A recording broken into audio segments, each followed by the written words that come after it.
Hello friends, in this video we will stop the squeaks of the brake pads when braking.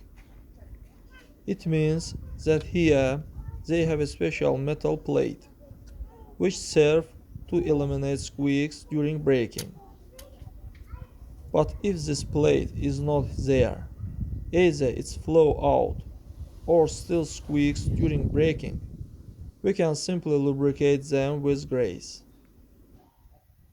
Friends, but before starting the video, subscribe to the channel, put like, and don't forget to put a bell so as not miss new video on the channel. We will smear them on the back of the pads. If a little grease gets on the working part, then there will be no braking.